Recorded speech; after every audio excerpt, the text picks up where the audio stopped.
Walking home from Avery's at 5 a.m. was not exactly what Costello expected of his evening. His no sex on the first date clause was broken. Avery convinced him their brief meeting at her work the day before constituted their first date.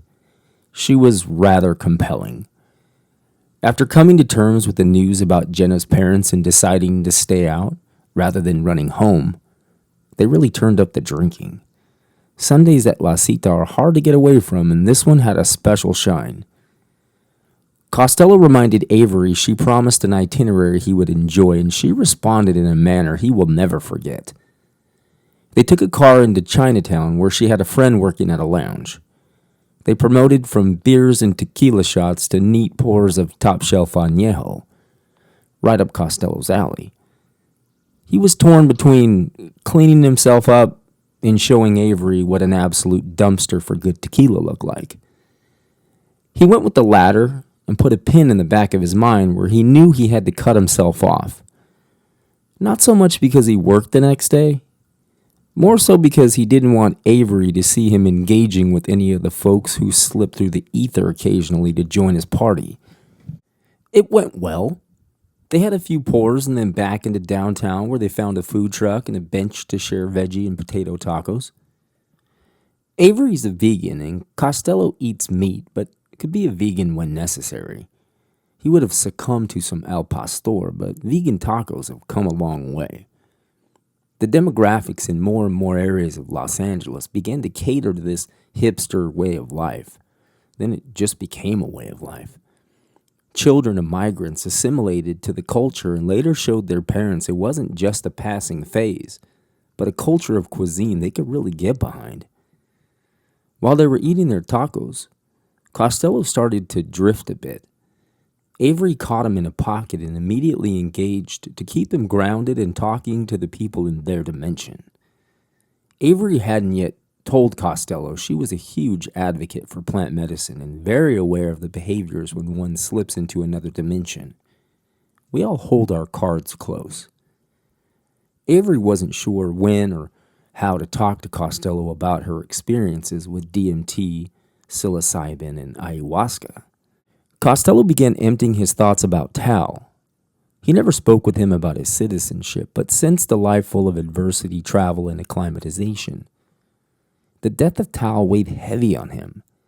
Spencer's death was equally tragic. However, Costello didn't align himself with her fate. He felt responsible for not saving her, but mostly at fault for Tal. He didn't say anything incriminating in front of Avery. She did, however, pick up on immense pain and a need for atonement. This evening was not the time for a deep dive, so she just let Costello soothe himself through mumbling and tears. He would eventually get through it. The human psyche always pushes itself through development, just like birth.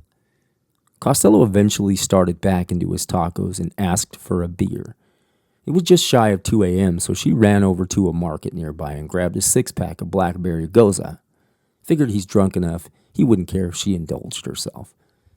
They finished up their meal and drank 2 of the beers, free from any local authorities harassing them. Anymore, it wasn't just LAPD, but also a Department of Public Service army of flunkies who couldn't pass the Rio Hondo Police Academy. These rent-a-cops on bicycles were worse than any of the real cops. Avery and Costello sat exactly 1 block from each other's apartments. She wanted to be invited to his place, but didn't make any advances. She did, however, mention she didn't particularly want to walk home alone, so she asked Costello if he would see her home safely. Without hesitation, he grabbed her hand and asked her to lead the way. On the way to her apartment, Avery asked why he never asked more about Jenna. Costello very briefly said he'd heard enough and wanted to focus on their time together now.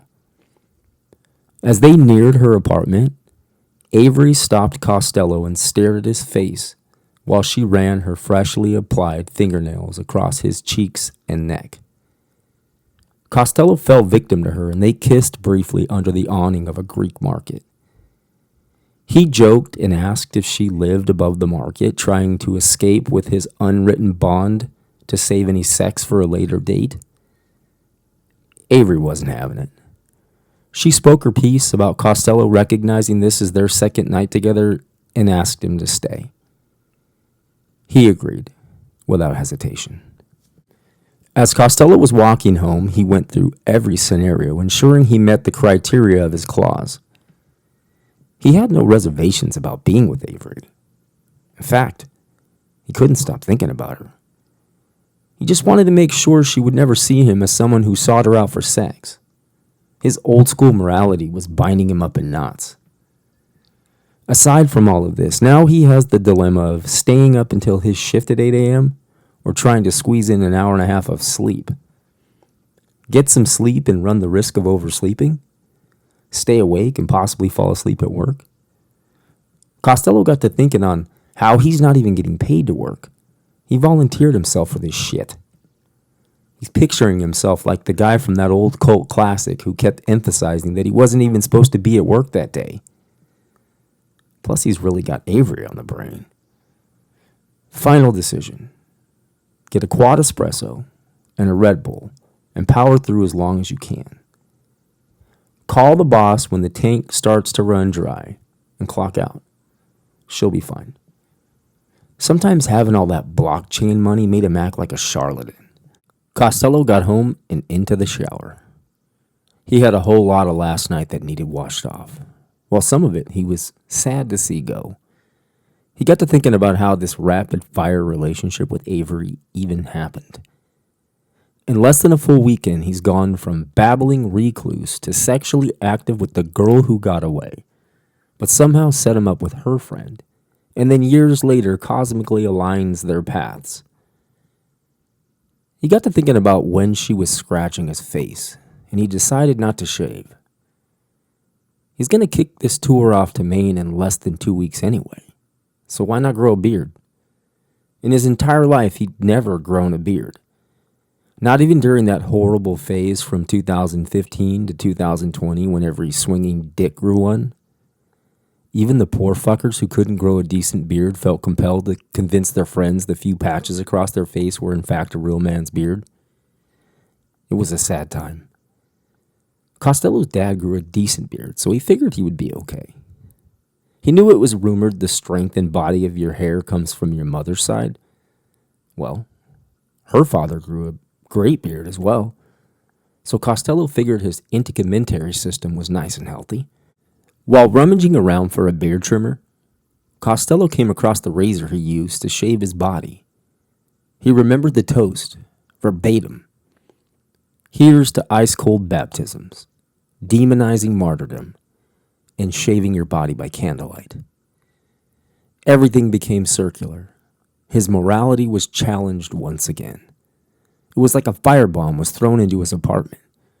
Right from Cloud 9, thinking about his night with Avery and tossed into the inferno, questioning free will, asserting that his decision-making was all based on presuppositions, wondering if all the evil had ever been taught out of him.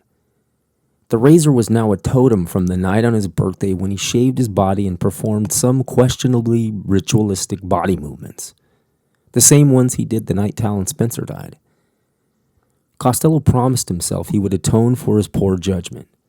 He just wanted to feel at peace for a while. He donned his robe and took the razor down the hall to the trash chute. He gave it one last look and tossed it. Eliminating the energy from that totem, from his existence, was a step towards peace.